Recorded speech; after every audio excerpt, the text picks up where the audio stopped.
Good evening, everyone, and welcome. My name is Denis Nowlan, and I'm Executive Director of Initiatives of Change in the UK.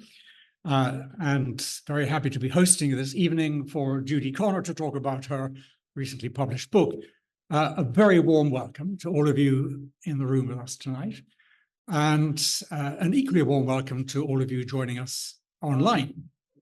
We're here to talk about a rather remarkable book called A Very Simple Secret, published, written by Judi Conner, and it's subtitled, My Parents, Their Mission to Change the World, and Me. So, Judi, thank you very much for coming to join us tonight. Thank you for inviting me. What is, or what was, The Very Simple Secret?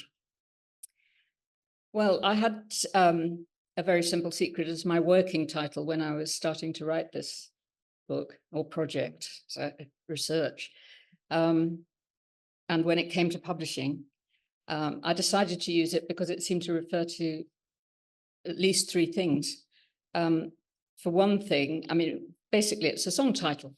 And I knew that if it was on the front of a cover, MRA children all over the world would recognize it and probably burst into song. And it was a song that MRA kids who went to co-school were taught to sing, and it was quite a party piece, and we'd be wheeled out to sing this song. It's a very simple secret. It's the secret of MRA, and so on. But I also, it represents for me the secrecy that I've had around the subject. For most of my adult life, it might be a surprise to people reading this book, but for most of my adult life, or most of my childhood too, I was quite uncomfortable talking about MRA because I didn't quite know how to put it well, explain it well. So it's in the book that it was a source of embarrassment to me when people asked me, what does your father do, to say that he worked for Moral Re-Armament, MRA, because I didn't know quite what to say. So it continued. And the third area of secrecy, I think, is that I sometimes find people who were associated with MRA in the old days quite unwilling to talk about certain aspects of it, or put it aside as that was then. This is now, and in the conversation. That there's some sort of discomfort, I think, about the subject with some people. So I kind of felt it ticked those boxes. All the best books are about, in some way, disclosing secrets. I think finding some kind of hidden treasures, and I'm looking forward to hearing from you about some of the, in a way, the secrets that you were able to uncover for yourself in the writing of the book. Why did you write it? And why now? Well, it started, as books often do, as a very personal project. I didn't write it to write a book. I wanted to explore, I wanted to find out what my parents were doing for 12 years of my childhood when I didn't see very much of them. And I mean, I knew in general terms that they were traveling the world with MRA, but I didn't know in detail how it all came together and, yes, what exactly was going on, because it didn't seem to tie in with what they did later on. And then as I wrote it, I began to get I realized I couldn't tell my story. Well, I couldn't tell their story really without telling my story in a curious way. They both sort of fed into each other because it was deeply personal. My own experience, I realized they were parallel stories, and I have tried in the book to weave the two together. But in the writing and in the researching of my parents' lives, I realized that there was such rich, amazing history in both that period of history, the post, especially I'm thinking, well, the run up to the Second World War and the period immediately after it, which is really the focus of the book, became almost an obsession to me when I was researching it. I just found it so fascinating. Because, of course, I mean, in this country, a lot of people look back to the post-war period as quite a good time. You know, they think now, from this distance, it looks like the end of war. United Nations was doing a bit more. end of empire. I mean, lots of sort of good things going on, but we don't often think about the huge amount of work that had to be done, with the whole countries had been destroyed in the war, whole relationships between countries. The atom bomb was hanging over people in a way that now I think there's an equivalent with the green crisis now, but it's that sort of existential crisis going on.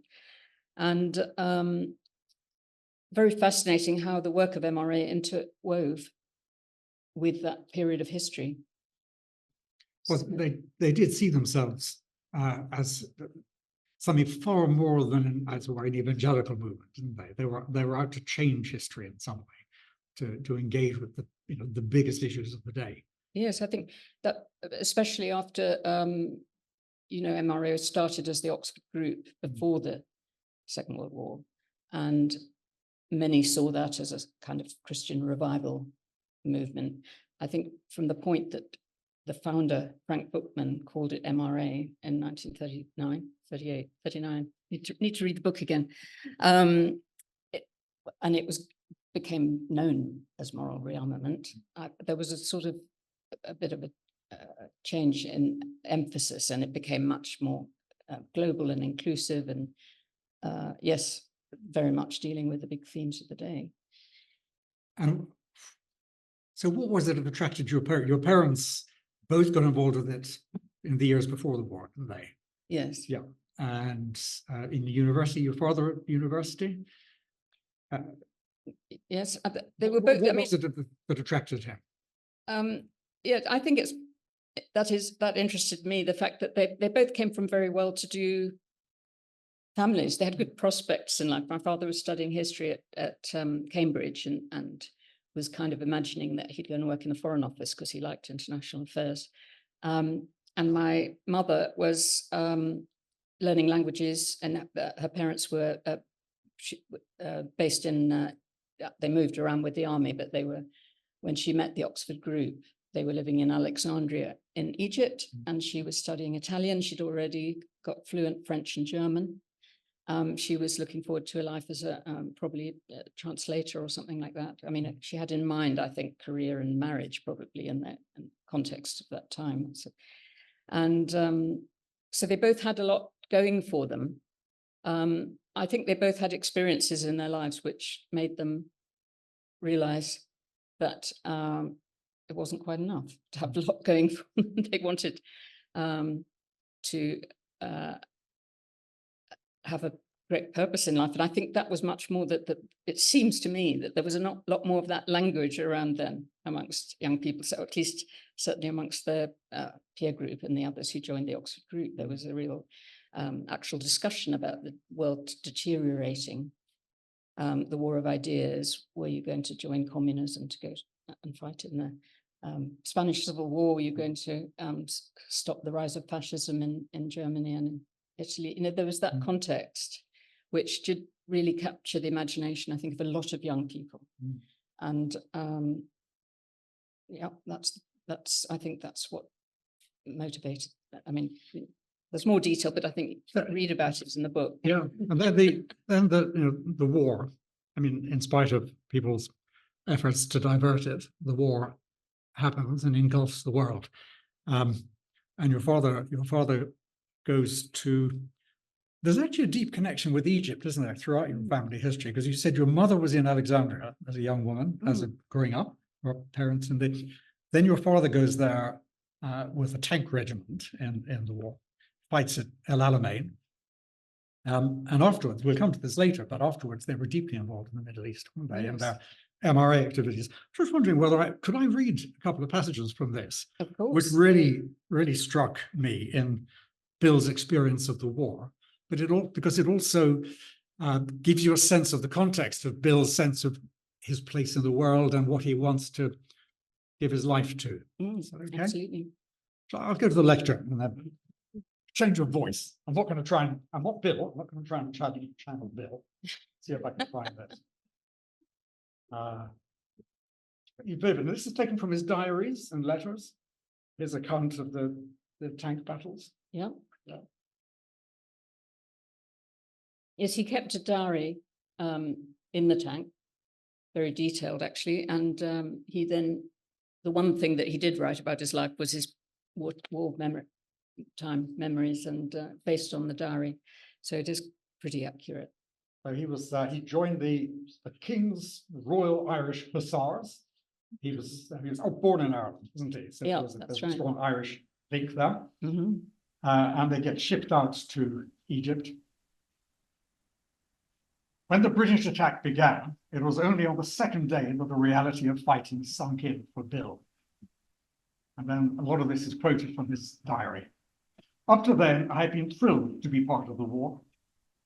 It fitted in with my picture of myself. But on this second day, we came under fire from a highly effective German 88mm anti-tank guns, and the tanks around me began to go up. A tank is a horrific sight when it really gets hit. It carries 150 gallons of petrol, and the whole fighting chamber is full of high explosive shells. After a direct hit, people don't normally come out alive. The attack started on the 23rd of October, 1942, day one of what was to become the Battle of El Alamein. Picking their way through vast minefields laid by both German and British, a massive artillery barrage crashed overhead, and the sky lit up with fire as the fighting began. That night, he writes, that night ended with 4 tanks in the line in front of me, all knocked out. They set up a terrific illumination all around, and we were silhouetted completely. The blazing light made us highly visible to the enemy, and they were ordered back. All at once, I found myself paralyzed with fear, totally unable to think. He knew his crew depended on him for information and reassurance. A wireless operator once told Bill how relieved crews felt when they peered up and saw their commander's head still intact in the turret. A thought Bill found hard to dispel. He writes, under shell fire, one looks at death and sees it swoop on one's friends. The first near miss brings with it the strong temptation to lose nerve and send up panic prayers for a quick end. But instead of losing hope, Bill's Oxford Group training kicked in. God's love and calling were real for him, and he found he could surrender his terror. The unforgettable thing, he wrote, was the way in which all fear and tension totally disappeared as one took a grip of oneself and handed back one's life to God. I often read Psalm 91. He is my refuge and my fortress, my God in whom I trust. Thou shalt not be afraid of the terror by night, nor the arrow that flieth by day. This gave me more confidence than the armor plating around me. I found myself relaxing immediately and able to carry on coolly and more or less efficiently to a surprising extent. It surprised my crew too, I think. In a letter written in his tank turret, he wrote, God in his love is supervising, even when the high explosive cracks around one. Possibly my crew owe their lives to the fact that my mind wasn't at all thought when we got a hot reception the other day. His only reading was a copy of the Bible, inscribed from his Oxford Group friends, including Sherry, who became his wife after the war, your mother. And then a final couple of lines here. So after the fighting, he comes down with diphtheria. He goes into hospital with high fever. During his weeks in the hospital, he reflected deeply on the futility of the war. He pictured the faces of the desert Bedouin when his crew had searched their tents for German prisoners. Quote, a burnt-out German dive bomber lay nearby. Guns were firing, and as the tanks roared off, we waved cider at these camel men. They seemed to look back at us and say, so this is civilization, is it? Mm-hmm. And then he remembered how he had sat alone under a great dome of sky with its bright stars. I remember thinking we might now get back home. And if I did get back, I must find something dealing with the root causes of what's wrong in the world, because clearly war is not going to do it. So that's the context, isn't it? Well, it certainly is. I mean, I think there's quite a bit about the war period then, but I kind of felt that it didn't. It was needed to explain the mentality of that generation of Oxford Group and MRA fighters who'd been through that, and really they didn't see a difference between their calling to Oxford Group MRA and fighting the war, and then afterwards there was the whole business of winning the peace. So there was a sort of continuum in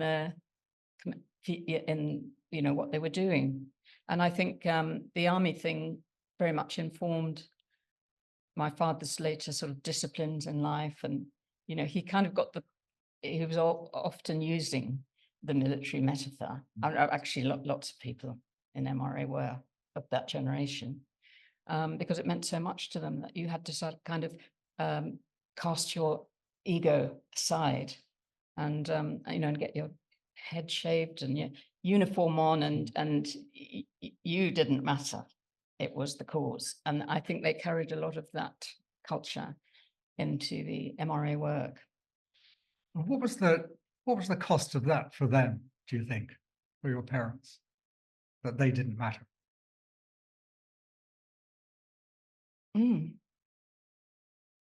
It's a very hard question to answer, because I know that, I mean, they didn't have regrets about it. And at my parents' 50th wedding anniversary, golden wedding party, I remember my mother just pouring out her feelings of gratitude for the amazing life, for the adventure of their life together. So I kind of think, I mean, as their daughter, it might have been nice to have had a bit more reference to the appreciation of their family and all sorts of other things. But I mean, that was then, and they, as we say, and I don't think they recognized too much cost. They felt it was utterly worth it to have a purpose in life, to be changing things, to be contributing to world peace. I mean, it sounds terribly grandiose, but it was a different way of thinking in those days. But it was also a grand vision, wasn't it? I mean, they were part of something huge. So there's a moment in the book when there's a teacher asks the children in the class, and what do your parents do? Or what do your daddies do, probably? Tell us about that. Well, that was quite a turning point in my story, because it was the moment really when I probably got glimpses of the fact that there were other worlds out there, but it was a sort of shock discovery that my life wasn't normal, and not everybody lived in a huge house in Mayfair with lots of people from around the world prone to wearing national costume and all sorts of eccentricities. Yeah. And opera singers turning up at the door. Yes, I mean I just suddenly found that each girl was asked, what does your daddy do? And it was all so easy for them to say doctor, banker, it was, and I really struggled with that. So I blurted out that my father commanded a tank in the war, and got a very patronizing response from my teacher, because it wasn't the right answer. And that was 10 years ago. That's not what he's doing now.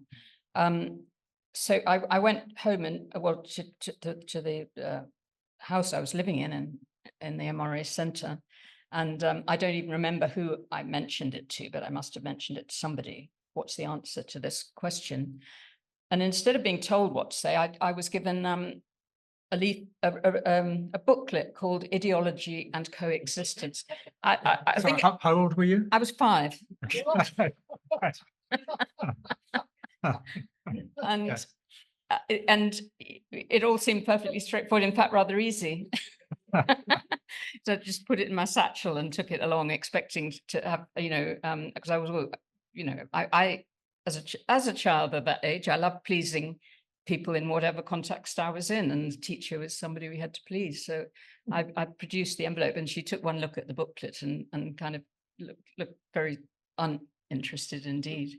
shoved it away and got on with the class and told me to sit down, and there was never any more discussion about it. So, but it was quite, it was a turning point in terms of me sort of thinking, oh, well, not everybody likes this, what we're doing, and having quite an awareness from then on about people who were a bit different from us.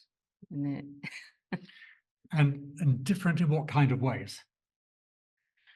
Well, we lived in the full-time workers for MRA after the war lived in Britain. The headquarters were in these large houses that had been bought in Mayfair, mainly because they were very cheap after the war, and nobody wanted them as family houses, and they hadn't yet been discovered as offices and embassies as they are now.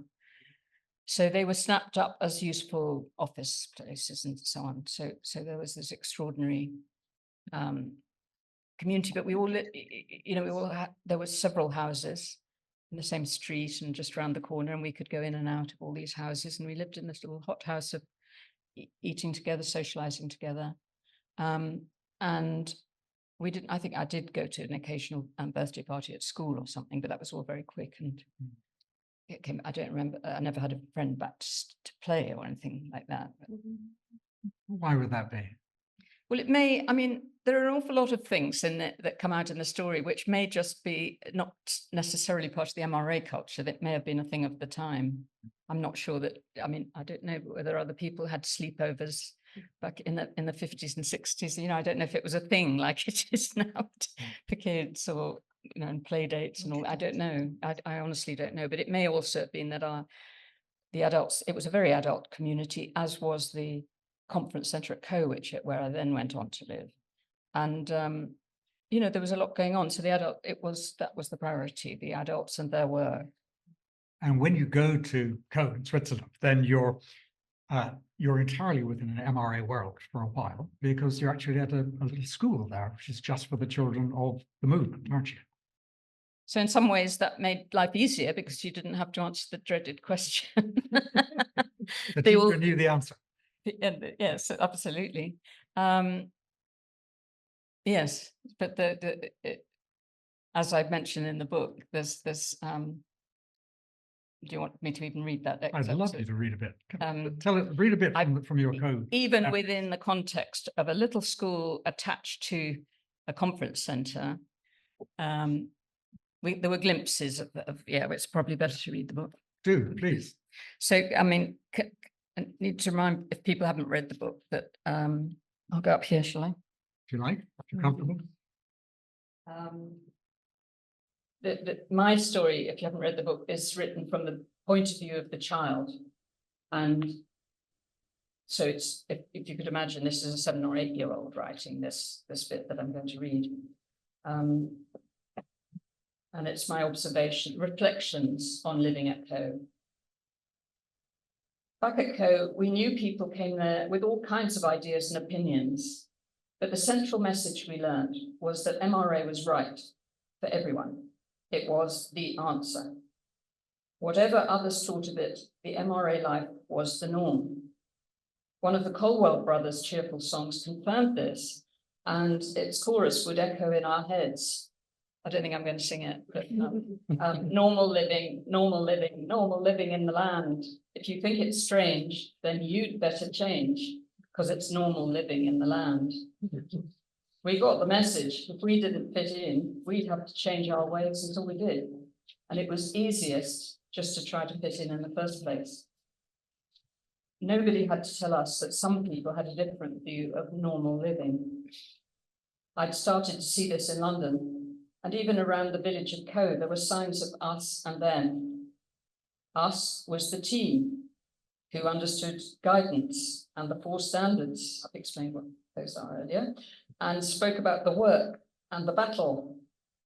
Them were the other people who either didn't get it yet or didn't want to get it and weren't yet changed. And weren't yet changed. According to us, if more of them didn't take up our normal living, then the world would continue in a mess, and there would be even more fighting and wars. I could tell that the nice lady who ran the village shop, for instance, wasn't one of us. We knew her by sight, and we always said, "Bonjour, madame," and once we baked her a chocolate cake. But she wore lipstick and sold cigarettes. She also sold chocolate, postcards, cuckoo clocks, and Swiss dolls, and we loved going to look at them. But she had no co-books, magazines, or Colwell Brother records. Adult chat in the shop concerned the weather or people's health, not Mountain House, or the work, or Uncle Frank. The cafe at Coe's railway station was also different. We never went inside, but we'd see its customers puffing on cigarettes and lingering over strong-smelling drinks. I liked the distinctive tang of French tobacco, but these were sights and smells we never came across inside Mountain House. Meanwhile, among the conference delegates, we could spot the ladies with eye makeup, heavy perfume, or trousers, and the men who slipped off outside for a smoke or a glass of wine. These seemingly less desirable practices were not mentioned much. At school, we were told there are no rules, we're not an institution, nor an organization or a point of view. We each have to find out what is right for us. But there were rules, I could see that. Otherwise, why no cigarettes or lipstick or public hugs from our parents? We also picked up on differences within the team at Coe. We were told that every person is equally important and has an equally important part to play in changing the world. But some people were definitely more important than others. Uncle Frank, for instance, he was always accompanied by some stern men pushing his wheelchair and carrying his papers. They stayed in the second floor suites of Mountain House and conducted business there or in Uncle Frank's dining room, where he entertained special guests. This was much smaller than the main dining room, and it had upholstered chairs, crisp white table linen, and heavy cutlery. Only adults waited on these tables, as it was silver service. We knew Uncle Frank liked good, well-presented food, so meals in his dining room were extra special and often cooked in a separate kitchen. Once we were sent across the road from the Chalet Montrepoix to pick baby dandelion leaves for a special Pennsylvania Dutch salad, said to be his favorite. Uncle Frank's special treatment wasn't surprising because we knew our parents held him in high esteem. They spoke of him both as their friend and their inspirational leader. But it wasn't easy for us children to love this ancient, mildly spooky person. And if I saw Uncle Frank and his retinue approaching along a corridor, I'd disappear quickly to avoid an encounter. But in fairness, when we children did meet Uncle Frank on occasions, he had a kind sparkle in his eye and gave no hint of menace. He never said much, but would listen intently to what was said, or to a song or poem we delivered, and he'd almost always comment, "Fine, fine," encouragingly in his American accent. A photo shows Anne, Angela, and myself in our best frocks and shoes, carrying a huge cake decorated like a snowy white mountain topped with pine trees. Two adults hover over us anxiously, ensuring that the candles stay alight, and we all look a little nervous. The cake was for Uncle Frank on his 82nd birthday. Thank you. Flavor. There's so much we could talk about there. I mean, you also, and you'll have to read the book for this, but you also talk very vividly about some of the joys of, as it comes across, of life in the Swiss mountains. There's a kind of a Heidi world about living in a wooden chalet with geraniums and learning to ski and skate and toboggan and all of that, and with a very tight gang of friends. And some seem to be a sort of a changing community of young women who cared for you during the time that you were there. Some of whom come across very, very warmly and impressively in the story. Mm-hmm. But there is a kind of a shadow to it as well, isn't there? Let's talk a bit about that. So you talk there about rules. There are no rules, and yet there were rules. So clearly there was no lipstick, and there were no cigarettes, and there's wine, and so on. What was the experience of that for what are you at this stage? 6, 7-year-old? I went there at 7. At 7, for a 7-year-old, trying to feel your way in a world without rules, and yet with some what clearly were to you some very tangible boundaries. Yes. Yes.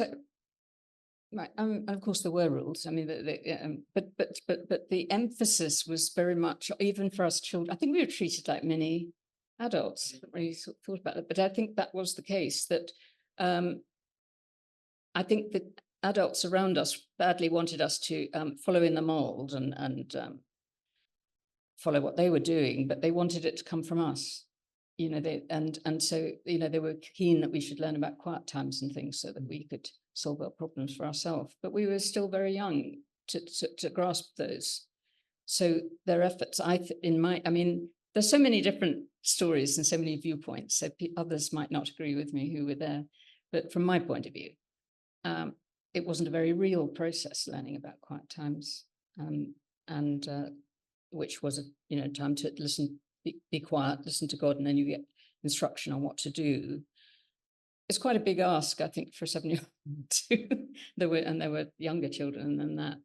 And I do talk in the book too about the pressure I got from the head teacher, who sensed that I wasn't happy, I think, but really wanted me to tell her why.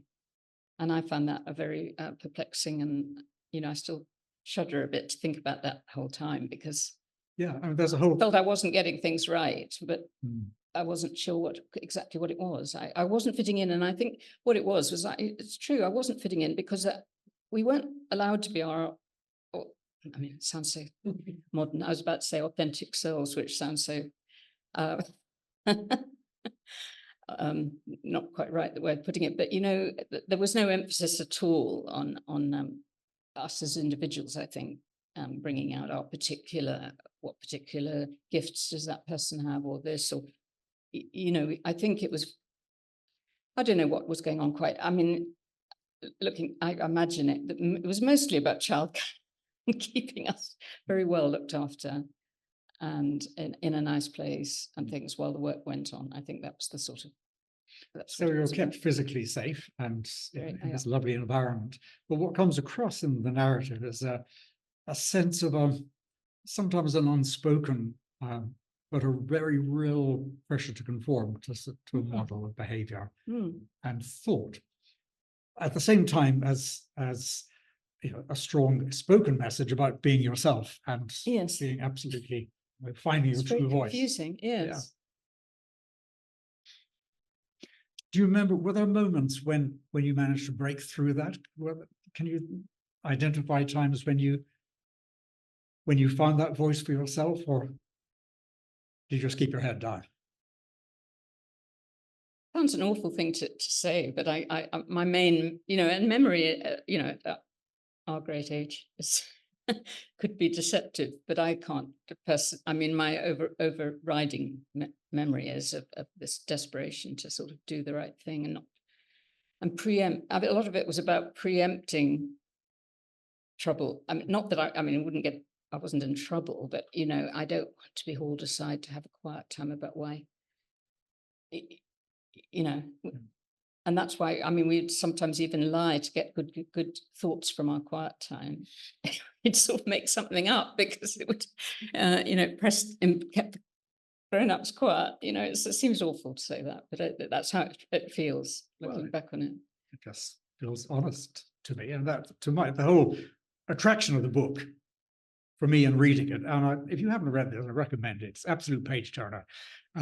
Is that it just leaps off the page. It is absolutely true to you and to your experience, but also to your parents' experience. And what I find remarkable about it is, first of all, the way you construct the narrative in these two parallel streams. There's your story and there's your parents' story, and the book alternates between them.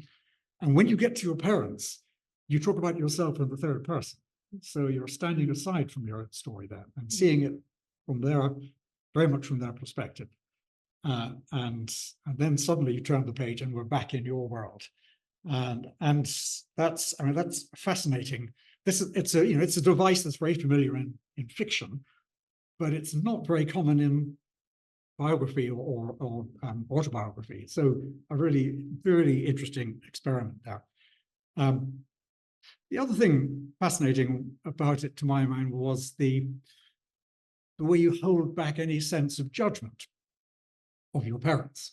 I mean, you allow us to draw our own conclusions about the way they behaved and so on, but you don't express an opinion. Is that, am I right here to describe? Was that Yeah, how it you was said very about doing deliberate it? because I think there were also various reasons for that, not least that coming from a formative period of my life that was full of judgment and what was right and what was wrong. And, I just felt the best way is just to tell the story. And I personally wouldn't want to write a history of MRA. I think it would be incredibly difficult to do. I mean, various people have done it in certain different forms and different genres, but I didn't want it to be that sort of book. It's funny, my brother was a bit disappointed when he read a draft of it because he said he's an academic, and he said, well, where's the conclusion? And he wasn't familiar as I because I've done lots of creative writing courses to find out about things like voice, who's speaking and that sort of thing. I have studied it, and he wasn't so familiar with the term narrative nonfiction, which is basically what this book is, more successfully in my story than my parents, because it needed so much history context that it doesn't read quite so much like a novel as the child's story. But anyway, so what was it? So we're talking about you're holding back a sense of judgment. Oh yes. So for me, I mean, it was helpful actually, my brother's comment, because it made me, for instance, put something into the prologue about to sort of manage people's expectations of what was, that I resolved to write this book and to tell both stories and so on. But I think there probably are others who are disappointed that I don't come to a conclusion. But it's also because I don't think I can come to a conclusion. I think a lot of life's big questions don't have a nice clear-cut thing, and I think there are good things in the past and bad things in the past. And anyway, I'm not answering this very well, but it felt like the right way to do it to me. I think you are. I mean, you're answering it in the spirit of the book, which is, here's my story. Yeah. And I'm not telling you what to think about it. I must say I responded to that. Oh, well, and one other point is that, when I was growing up, there was almost nothing that you could, it seemed to me, from my child's perspective, it felt like there's almost nothing you could do that if it didn't have a purpose. And, I was, in a sense, casting off the need to write this for a purpose. I mean, a lot of books about MRA are written, for instance, from a promotional point of view, or for or to enhance people's lives, or from a attacking point of view. I think I was influenced. I thought I haven't seen much that's written that just tells a story without trying to push a point, and I think I'd like to do that.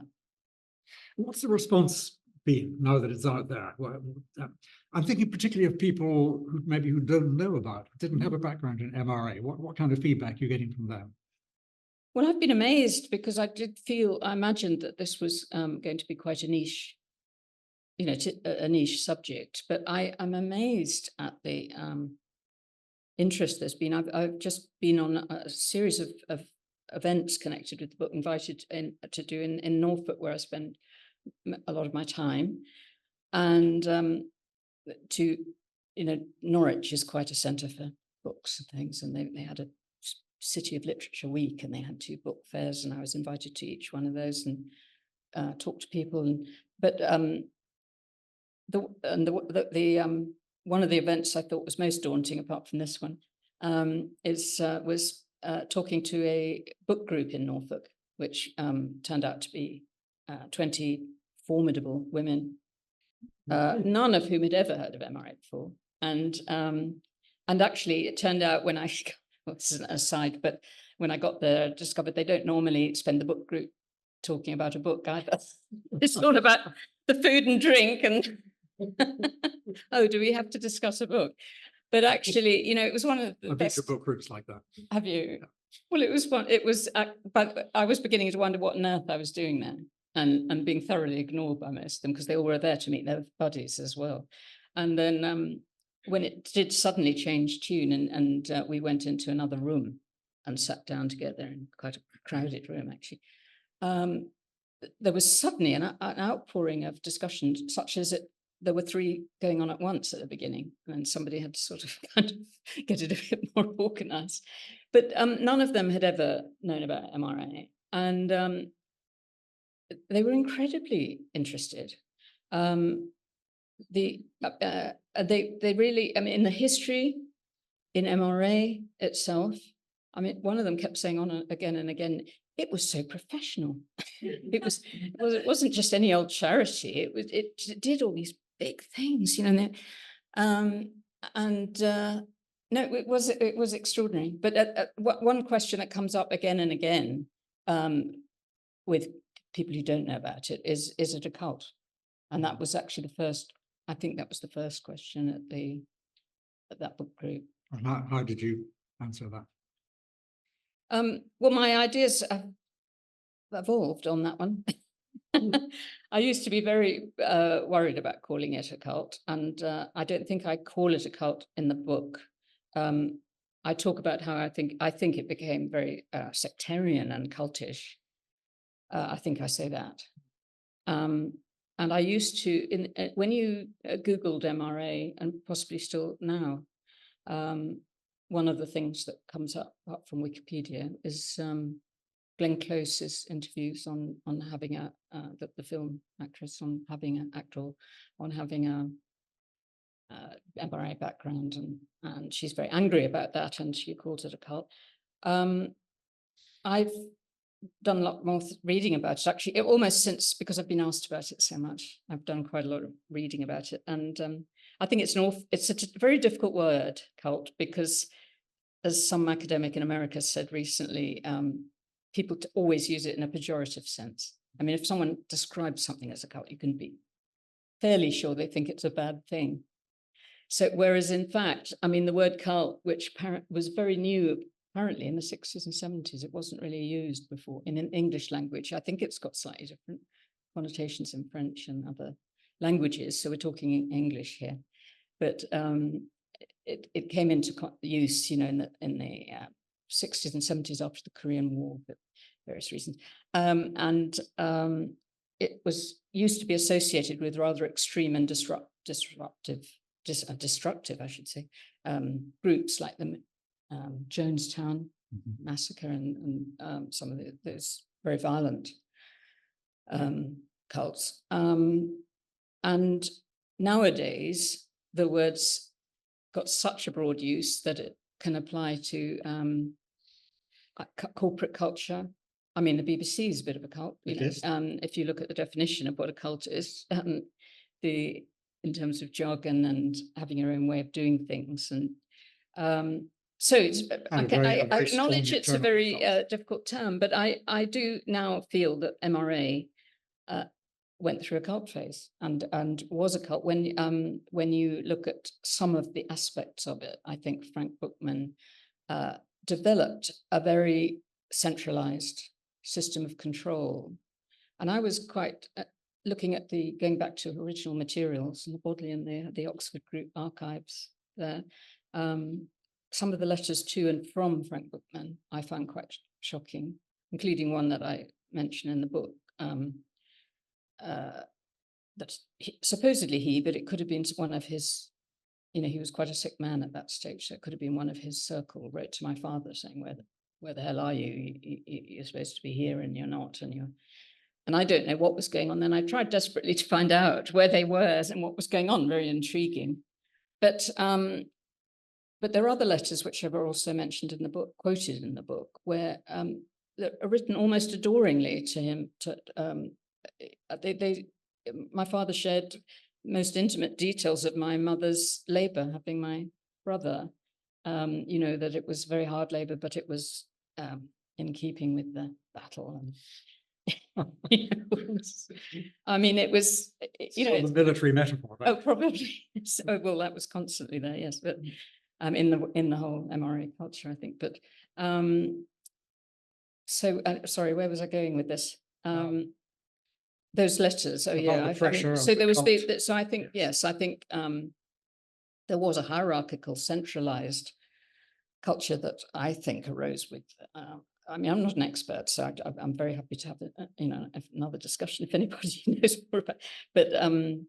But there was also, I mean, collective thinking, discouraging of negative thought or critical thinking, use of language.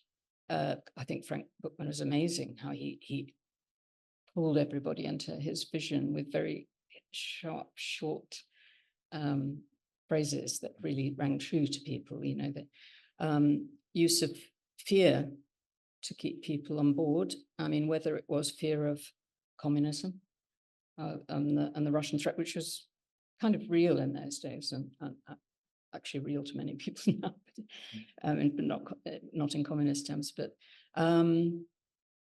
there were a lot of, I mean, a lot of others I could probably think of if I stopped to think. But you know, I think there are so many boxes to tick that I don't think personally, I don't think you can deny it was a cult. And we talked earlier about whether there was a cost to your parents in, as it were, denying themselves in order to serve the battle, out there, save the world from hate, fear, greed, communism, whatever it was, this great global struggle. But there you were at school, 5, 6, 8. What was the cost to you? Well, I think one thing I don't say in the book, but the reasons we've discussed, but one of my takeaways from writing the book is that sadly, I don't think you make up for lost years at that age with your parents if you have that long without them. I think we remained quite a fragmented family unit, and you know, to some extent still do. And I don't think, so, I mean, there can be healing and forgiveness. So I would probably say that was the cost. Because of the times that they were away fighting the good fight. Yes, I mean, I sometimes I don't know whether you feel the sadness. I mean, I sometimes think I didn't explain enough how deep the desolation was. I mean, because I went to a rather lovely little boarding school in Devon where they had pets and donkeys and things. It probably sounded for good fun. And I've actually met people who said that they actually joined MRA to have that sort of boarding school experience, meet other people and, you know, have fun. But there were moments of such desolation that there are, you know, I talk quite a bit about the culture of the time because I, you know, I got quite into that at boarding school. We were allowed to watch telly and things. But there are songs that I can't stop tears coming, you know, with the pain. It takes me back. I mean, if you were to go and play A Scottish Soldier sung by Andy Stewart, I'm not even Scottish actually, but it was, I think it was 30 weeks in the pop charts, and that was one of the things that, you know, we watched. What was that thing called? Pop program on Saturday nights. Top of the Pops? No, before that even. When you judge, people judge. Jukebox Jury? Yes, Jukebox Jury, that was the one. I look at Anne, used to work with at the BBC and could come up with all the facts and figures. Automatic. So this is a song about, it's a soldier who's far from home. Oh, and he's remembering the hills. Actually dies, I think, in the song, and but he can't stop remembering the hills of home and how far away. And I think it's a mixture of the bagpipes, the poignancy of the song. It just, even as a young child, and it just, I won't think too much about it, or I'll get emotional on you. But you know, I think that there were times at that school when I don't think I had anybody to really confide in or turn to. And I mean, it didn't occur to me that I needed to or wanted to probably, but that didn't stop because of the whole boarding school culture makes you very independent and think that you're strong. But yeah, there's a sort of desolation. It does come across. It comes across Do you think it strongly, does? but Yeah. in a quite a reticent way. So that when you do use the word despair at one point, or when you say I stood sobbing at the window, it makes you kind of put the book down and think, because there's been so much fun and games and midnight feasts and rambling and pets and all that, and suddenly you realize this is a lonely girl. Yeah. So I think it's very tellingly conveyed because it's economical with the emotion. Mm. Yeah. Sorry, I can't remember the starting point of that. We were talking about the cost to you Oh, the cost. of your yes. parents' adventures and their commitment. There are probably lots of people out there who could answer that question, but me, or as well, I mean,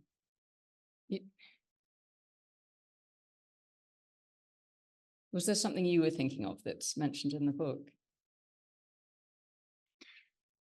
I'm just thinking about those long years that your parents were away and you were being raised in a kind of kibbutz, or yes, well, with a number of different carers or families or in boarding schools, and sometimes you come back from boarding school into the holidays, but you immediately go off somewhere else. Yes, I can think. Yeah, it's coming to me now. Ah. But I think that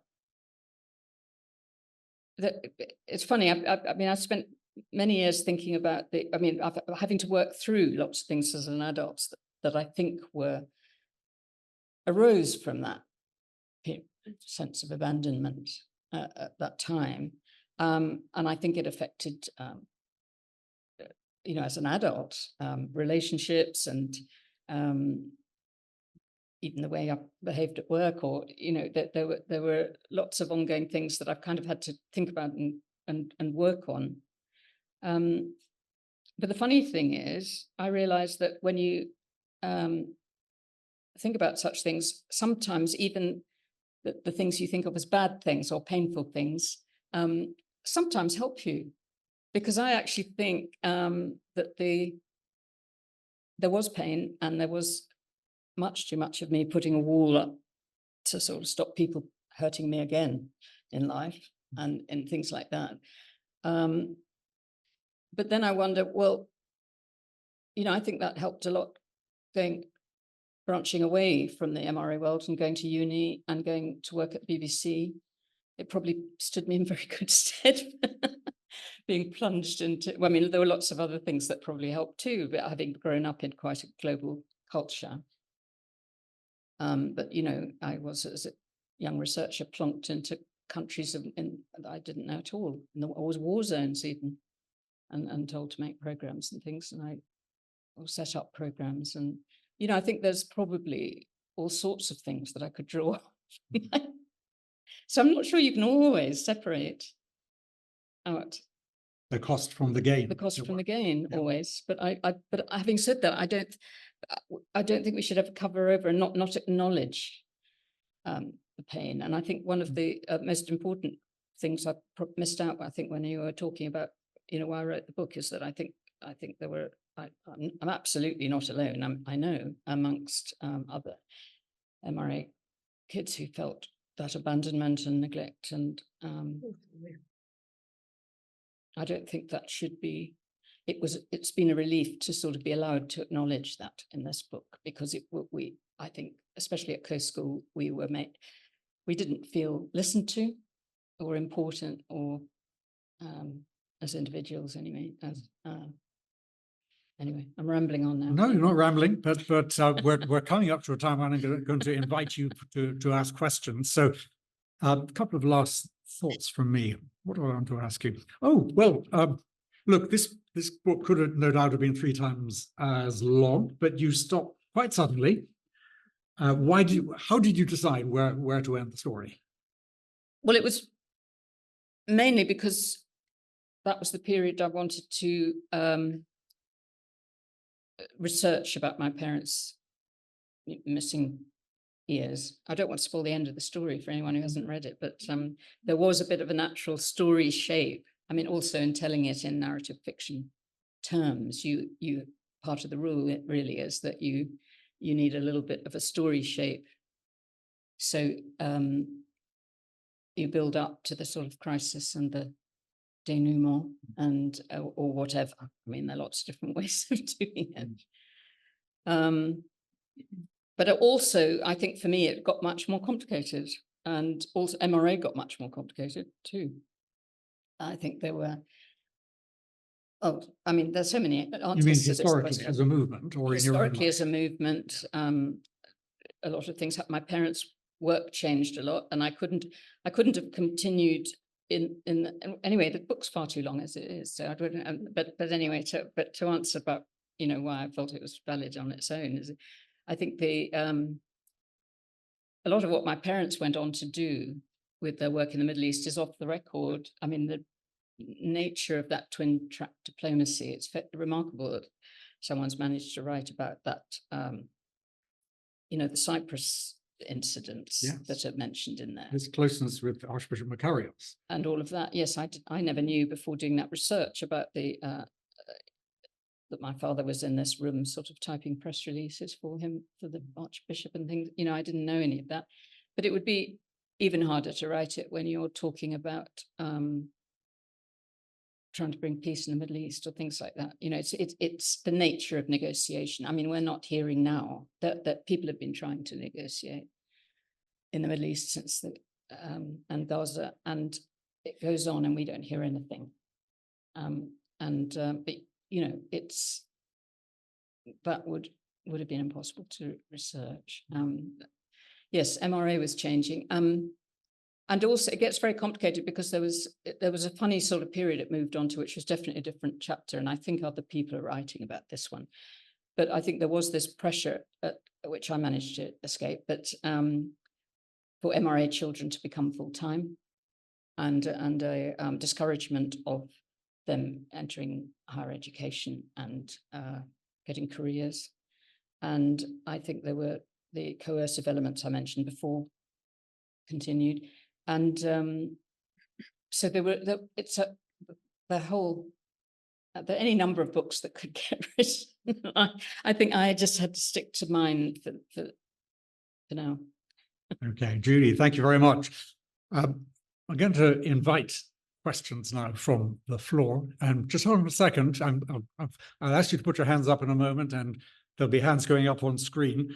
In the spirit of initiatives of change, let's have a few moments of reflection, just to think about the things that Judi has very bravely shared with us. I want to thank you for coming to talk to us tonight, Judi. It's been wonderful to have your company, and not just for the book, but for you to come and sit among us tonight and talk so frankly.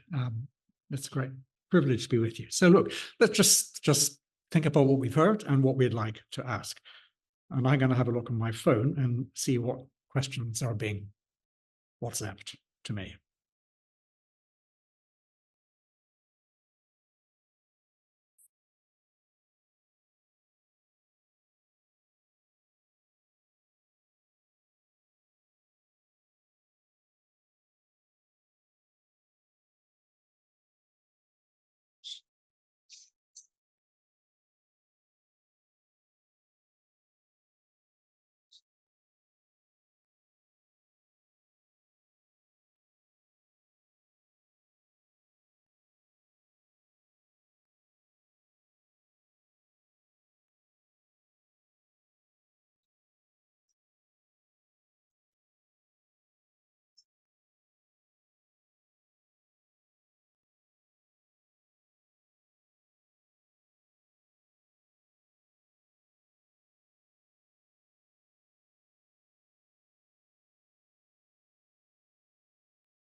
Anyone in the room like to put a hand up and ask a question of Judi?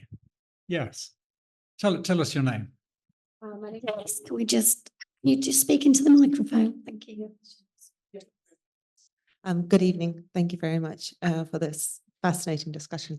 And I'm very much looking forward to reading the book. I'm sorry I haven't done this yet, but I will certainly do it. So my name is Sophie. I originally come from Russia. I was born in Moscow, and I come from a family of Soviet dissidents, and this is my connection to Moral Re-Armament. But my question to you is, do you feel that peace building and this fighting a good fight actually requires, it's a necessity for that organization or the movement to have that phase of being a cult and being quite dictatorial and having a cult leader?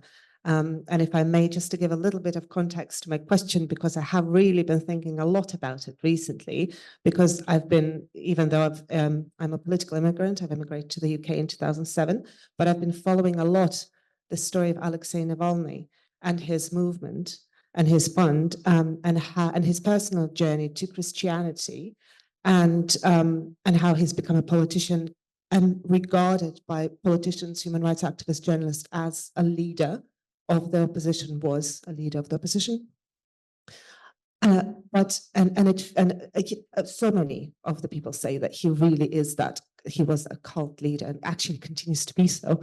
And the other thing that everybody says is that his movement was the most successful in Russia as a political movement, engaging the youth. But of course, the other problem is that it seems that nobody can fill his shoes now. But however, there were results, it was significant. Do you feel that perhaps it is required for peace building to bring, because he was fighting, of course, the evil that's happening in Russia, and his response to the war and everything. Is it a necessity for a certain time, at least, for the organization to be that focused on the mission? At the expense of? At the expense of individuality, having a more democratic way of governing. Okay, Judi, big question. Big, yes. Yeah. Goodness, I'm not I'm not a political scientist or an anthropologist or any of these things. It's interesting, isn't it? Because I think it did enable them to have this sort of army-like discipline and all the rest of it. And I do remember a kind of aunt by marriage, or I don't know, a lot of us related to each other in some different way, about saying to me, to fight an extreme of evil, you have to have an extreme of good. And that's what she was full-time with MRA, and she was saying, so we all need to go to absolute extremes, which I suppose cultish behavior is. I mean, one advantage, I suppose, you're making me think just off the top of my head. I really don't know the answer to the question, but I suppose, Frank Bookman, I talk about, how he did it kind of, as far as I can see, sort of started a cult, but he had this extraordinary vision, which he was able to, it was this capture the sort of zeitgeist of the moment and bring everybody on board with him. And I think, I don't know about cult. I mean, it would be nice not to think that you had to, but as I said, that's a very difficult word. But I think there probably do have to be leaders of vision to make things move. I mean, goodness, we all need it in our politics, but I don't know, what do you think? Well, yeah, I agree. Yeah. You need the vision, but you need something else, which is there's some kind of personal charism. That is something. Was it something you're born with? I don't know. But what was it that enabled Frank Bookman to talk to kings and cardinals and Red Indian chiefs, and and to win their trust, and to bring together this huge global coalition of the most unlikely people? There must have been something hugely magnetic about him. And maybe that's true of Mr. Nowlan too. And maybe if you're trying to overcome enormous odds, as in Russia or a bookman, as he saw it, against a looming war or against communism or whatever it was, you have to be completely focused, and you have to be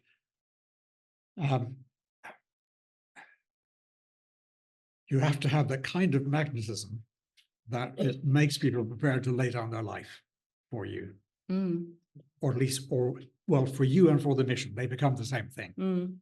You refer, I think, to Gillian Slovo in the book, don't you? She's a South African writer, daughter of communist parents.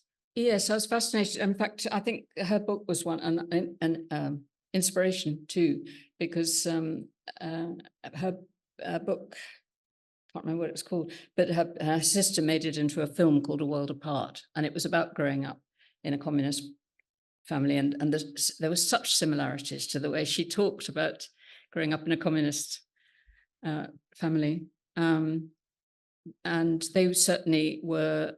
I mean, her mother died with from being sent a letter bomb through the post, and they were prepared for that. They were fighting apartheid in South Africa, her parents, and I think they saw themselves as soldiers too. Yeah. Well, they did, and their children, I mean, Gillian, who wrote the book, didn't see much of them. Yeah. Because their dedication was to the cause. It was their huge struggle against apartheid, and the children paid a price for that. But it was something that history demanded of them, the movement demanded of them, the party demanded. Yes. Yeah. Great question, Sophie. Thank you, Mary Lean. Just wait for the microphone from Trudy there. Sorry. I'm interested in what you say. I don't know if you quite said this, but anyway, the fact that in a way you can't have a simple answer to this, a simple summing up. It's sort of not black and white in a way. I mean, this is, I think, what I and a colleague found when we wrote a little book about the children at the coast school, which was and the experiences were so different. But what I want to ask is probably an impossible question to answer. But with this history and with these really difficult things in our past, some of which, and there are other things that are more difficult, still than what you've written. What do we as a movement do with that? What do we IofC MRA as a movement do with the difficult things in our past? Do we say, well, that was then? What do we do with them? Anyway, I will not answer it. Question for you, Dennis. Right. Nice. I didn't see that in a job description, I have to say. I think honesty is generally the best policy. I thought your book was a marvelous addition to the MRA archive, the collective memory of the movement, Mary. Judy's too. I know, Jenny, you've just written something about your own experiences, which I look forward to reading. So I think we have to be honest, and we have to encourage each other in our honesty, allow each other to tell our stories, and to learn from them. What do we learn from Judy's story? What do we learn from her parents? Judi is discreet enough not to tell us what we should learn in her book. I think there's a place for cherry picking, isn't there? I mean, being clear that certain types of behaviour weren't wrong, were not what you'd want to have now. But I personally, I'm fascinated by the hugeness of the vision of that generation, and not simply, as we've just said about the Slovos, it was of different ideologies, but there seemed to be something in the air at that time, which we haven't quite got now, have we? I mean, talking about society at large, things have changed a lot. But I mean, there was a lot of wonderful talk last week with the D-Day commemoration, and I heard quite a lot of conversations about whether young people today would make those sacrifices. And you know, it raises quite important points, doesn't it, about what our level of ambition for change. Yeah. And well, as we all know, I mean, come back to the whole existential crisis of the planet. Can we rise to saving the planet from and the whole climate control issue? So that seems to me the big thing is taking learning from some things and totally discarding others. That's not very helpful, is it? Well, no, I think it is absolutely helpful. I think cherry picking, learning for what worked and what didn't, what was helpful to human flourishing, and what squashed people's personalities, individuality, and made them less themselves. That's not just a question for MRA to ask of itself. I'm a Catholic, so there are lots of opportunities to ask for us in the Catholic world, to ask that of ourselves, in our religious orders, in our schools, and so on. I remember talking to a German priest who was a child in the years of the Nazis, and he talked of that he had been trained himself by a priest who had been in a concentration camp for his opposition to the Nazis.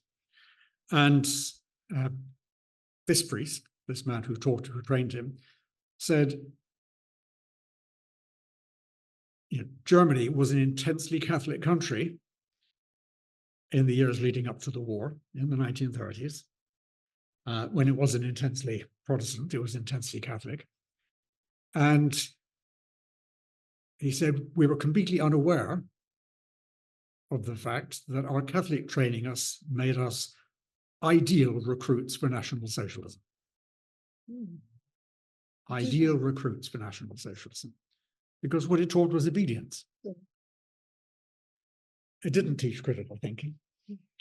It taught you that the priest and the bishop and the pope knows best, and that gets switched to the Führer. It was an easy transition to make.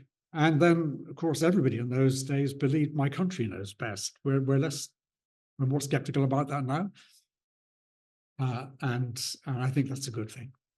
But anyway, this is just to say that this isn't something peculiar to the MRA movement, that it needs to ask those questions, to examine its conscience, but not to abandon itself and its history any more than we can abandon ourselves. We've all done things that we'd rather we hadn't done. We've all been people we'd rather we hadn't been, and we've learnt how to become different and better people, haven't we, in many life experiences. So I think that's what we're asked to do, and that's what Judi's book and yours and other people's gives us an opportunity to do. It's another hand at the back there, and then I'll come to somebody on the Zoom. Hi, Bhav Patel. Just to weave a few things together into a sort of half-baked question. You talked about the third secret and avoidance of the past, and then you talked a bit about hidden rules. And I've got this kind of hypothesis that MRA, IofC, there was an invitation on self-reflection and putting things right, and nations can reflect and be led by God, and almost any group or entity or nation or individual can reflect, but not IofC or not MRA. And so there's this interesting blind spot where, individuals can change, nations can change, all sorts of things can change, but IofC, full stop. I mean, there's nothing more to say. There isn't an invitation for IofC to reflect and change. And that's what, the hidden rules. And so I just wonder, the question I've got is like, do you have any reflections on this culture of avoiding reflection on IofC as self as opposed to individuals? I mean, the easy answer is to say, well, IofC doesn't exist, only individuals exist. But, you know, it is a thing. It's got 100 years to it, but somehow it avoids its own self-reflection. So that's, I don't know if you've got any reflections on that pattern. Yeah. Okay. Any more Well, thoughts avoidance about of that? self-reflection is definitely one of the cultish characteristics. Apparently, I mean, they're not. There's not a formal list of people. I mean, there's a whole raft of academics who study cults these days, and I don't think anyone's agreed on a formal list of what constitutes a cult and doesn't. But there are certain things that sort of get the antennae waving, and a very common thing for all of cults apparently is this lack of self-reflection and stopping negative thoughts before they arise, really. Close it down quickly. I mean, I can remember that very much as a child, that you didn't, if you weren't being supportive, or if you queried something, you know, was unhelpful and or selfish, or there was one of the standards that it didn't comply with. But I've read people who have been Moonies saying that they had mantras to repeat as soon as some negative thought popped into their head. They'd say these mantras over and over very quickly, And that would cure them. Well, clear the thought. It was a sort of almost awareness, you know, that that's no good. But sorry, I don't think that particularly answers your question. Sorry, Well, I think it's a question about self-reflection and how you know, what's the place for that? That was the invitation for that in our world, and I'd like to say that there is an invitation for that. That's what we're doing tonight. We're reflecting, and I hope individually and corporately on the way we have been in our deep history, but we also need to think about how we live today, and to be true to, as you say, to our central mission, as you say, you know, which is that if we're going to change the world, we have to start with ourselves. So I'm going to go to see if there are any questions coming in. A lot of words of appreciation coming in on this feed from the Zoom callers.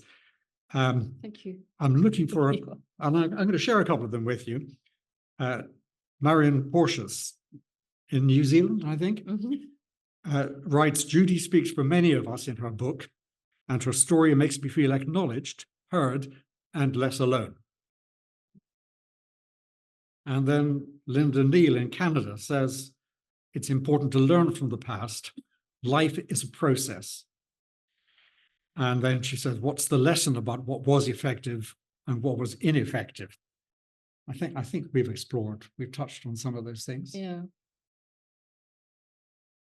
Maggie Noble says that there was a passage in your book that choked me as it describes your parents sitting by the Thames in Richmond when a large number of boats sailed past. That would have been in 1940. They were part of Churchill's call to rescue Allied soldiers from Dunkirk. My dad was rescued on the last such boat, aged 23. Gosh.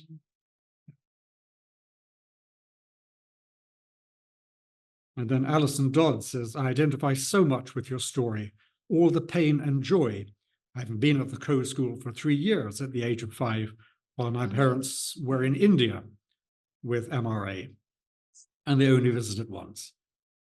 Only later, as I grew up, I considered what a strange upbringing I had.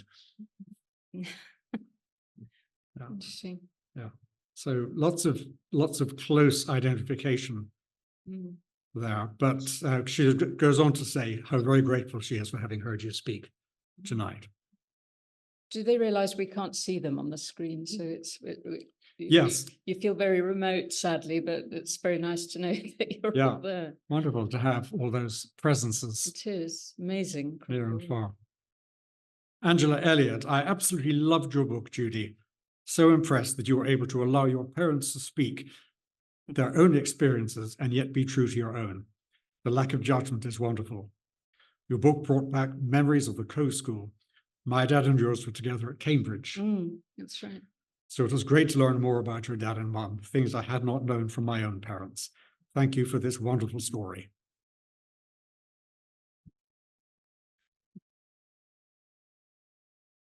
I saw another hand go up. There's John Bond. Yes. What I Wait for a mic, John.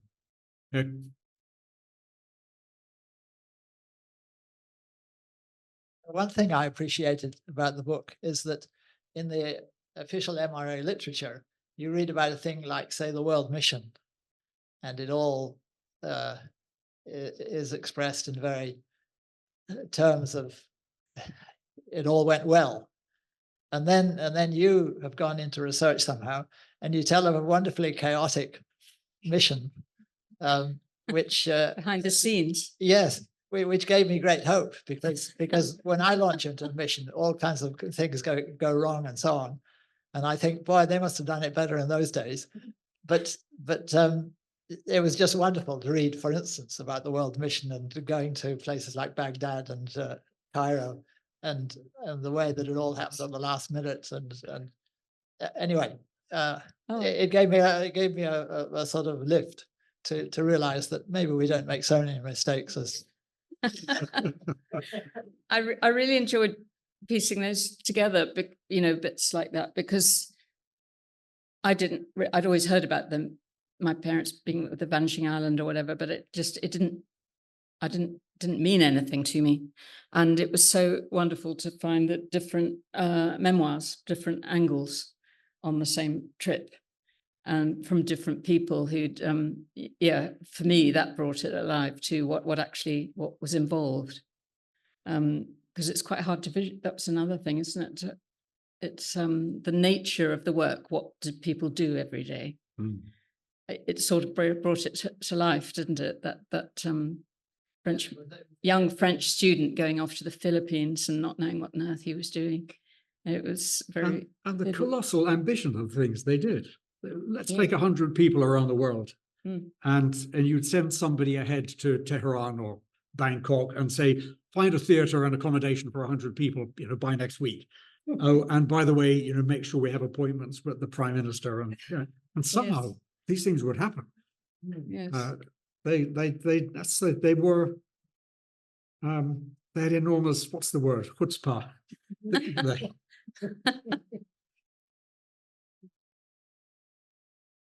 What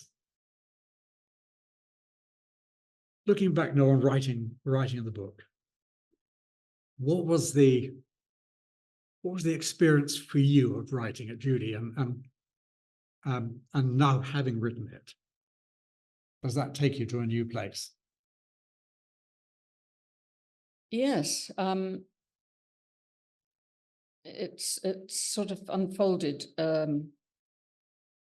I'm delighted that people have got so much from it, but it's a huge thing, actually. I think, was I saying this to you earlier? If I'd looked back even a year ago and thought I'd be sitting here talking quite comfortably about my past experiences, let alone with that reading group in Norfolk and some of the book fairs and different things, it suddenly became a subject that's quite comfortable to talk about. I mean, not entirely, I obviously not oversharing on the personal front, some of the childhood things, but in terms of the history of MRA, I used to struggle even as an adult saying those words, MRA, Moral Re-Armament. It just touched a chord, and it's somehow normalized and for me, and made me able to talk about it as comfortably as a possibly important part of history. I don't do the appraising, but it's certainly fascinated a lot of people. And so inevitably it's made me come out of my shell a bit in terms of my secrecy about the past. Well, Judi, thank you for coming out of your shell tonight and joining us here in the room and around the world. It's been a huge privilege to spend this time with you. Let's all give her a big hand.